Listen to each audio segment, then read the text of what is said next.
Vous êtes fille et petite fille de paysan mais vous avez eu la vocation sur le tard.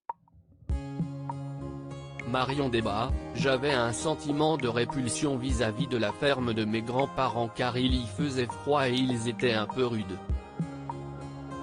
S'ils me voyaient aujourd'hui, ils diraient, si est-il la petite qui faisait la gueule quand elle venait à la ferme et qui maintenant est au cul des vaches. Rire, ils seraient hyper contents. Que faisaient vos parents? Mon père élevait des canards mais c'était une activité parmi d'autres.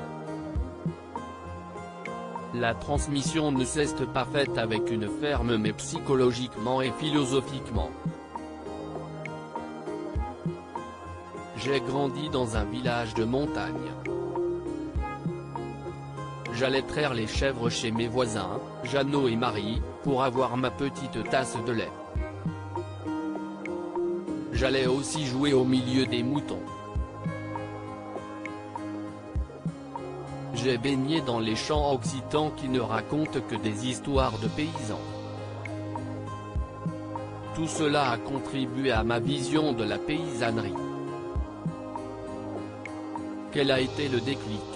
J'étais éducatrice depuis une dizaine d'années. J'aspirais à un retour à la terre, à trouver du sens, une émancipation.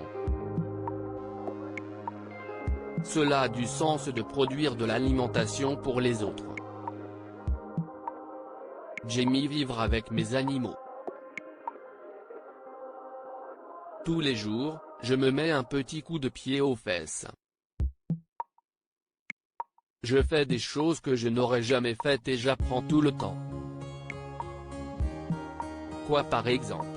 Hier, j'étais en formation tronçonneuse et bientôt ce sera pour la mécanique de mon tracteur. J'ai appris la soudure, le parage, c'est-à-dire à soigner les pattes des vaches. Je suis aussi porte-parole de la Confédération paysanne du département. Du coup, intellectuellement parlant, je m'y retrouve. Je discute de sujets de société, de transformation sociale. Il y a du militantisme, une réflexion permanente. Si est un métier hyper complet où vous travaillez de vos mains, de votre corps et de votre tête. Comment ont réagi vos parents face à ce changement de vie? Ils étaient déconfits. Rire, mais ils ont l'âme paysanne.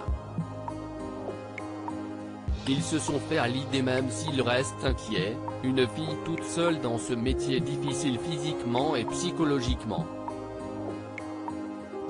Si est-il la profession où les gens se suicident le plus? Les dettes, la dureté du métier, les problèmes personnels. La descente aux enfers arrive vite. Et les agriculteurs sont très isolés. Est-ce votre cas? Non car je m'implique dans des structures comme la Confédération paysanne ou l'atelier paysan qui propose des formations. Le numérique aide aussi grâce à mes comptes Instagram et Facebook, @lasboria, je suis l'actualité, je rencontre des collègues, je participe à des groupes d'entraide. Je vois du monde, je discute. En cas de problème, je peux appeler des gens.